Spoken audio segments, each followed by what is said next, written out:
Cooking with অনু চ্যানেলে সবাইকে নমস্কার। আজ খুবই উপকারী একটি শাক নিয়ে তৈরি করব মাছের ঝোল। আর এই শাক অনেকেই আমরা চিনি, গ্রামগঞ্জে এই শাকটা খুব বেশি পরিমাণে হয়, যে কোনো জায়গাতেই যত্ন ছাড়াই হয়ে থাকে। এই শাকটাকে গ্রামে আমরা পেপুল শাক বলি, আর এর শুদ্ধ নাম পিপুল।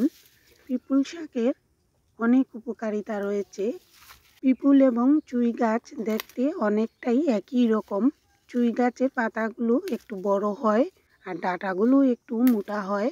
সেই ক্ষেত্রে পিপুলের ডাঁটাগুলো চিকন আর পাতাও একটু ছোটো। দেখতেই পাচ্ছেন বাড়িতে চুই গাছও রয়েছে, দুইটাই খুবই উপকারী। শ্বাসকষ্ট, হাঁপানি বা যাদের হার্টের সমস্যা রয়েছে তাদের জন্য খুবই ভালো। আর এই ঔষধি গাছের পাতা, ডাঁটা, ফল, শিকড় সব কিছুই খাওয়া যায়। আর বিভিন্ন ওষুধ তৈরিতেও পিপুল শাক ব্যবহার করা হয়।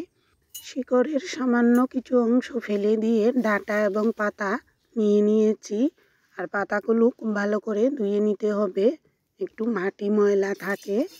এবার রান্নাটি শুরু করছি। পরিমাণ মতো তেল দিয়ে দিয়েছি, আর তেল কড়াই দুইটাই ভালো করে গরম হয়ে আসলে মাছগুলো লবণ হলুদ দিয়ে ভেজে নিচ্ছি। মাছের ঝোল ছাড়াও পিপুল শাক শাক হিসেবে রান্না করলে চমৎকার লাগে। নিরামিষও তৈরি করা যায়। যেভাবেই রান্না করি না কেন এই শাক ভীষণ উপকারী।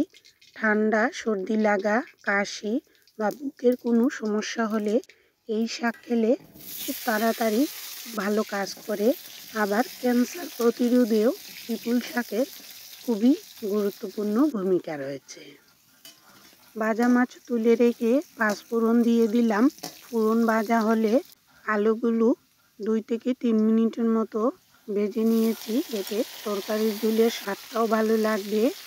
আলু ভাজা হয়ে গেলে কুচানো শাকগুলো দিয়ে দিয়েছি, সেই সাথে পরিমাণ মতো লবণ, হলুদ, বাটা মশলার মধ্যে সামান্য জিরা এবং শুকনো মরিচ বাটা দিলাম, কালারটা সুন্দর হবে।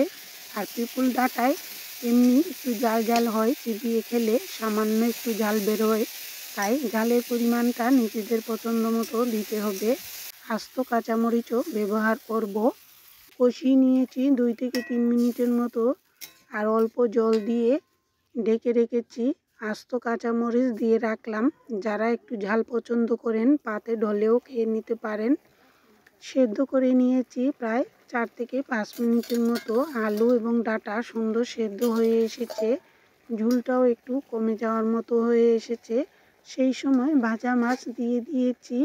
আর এবার ঝোলটা আর একটু ঘন হয়ে আসলে লবণটা চেখে দেখে নামিয়ে নিলাম। তৈরি হয়ে গেল পিপুল ডাঁটা আলু দিয়ে মাছের ঝোল।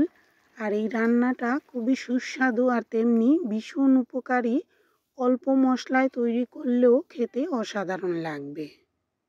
হাতের কাছে পিপুল শাক থাকলে এরকম যে কোনো মাছ দিয়ে তৈরি করে নিন, খেতে সবারই ভালো লাগবে।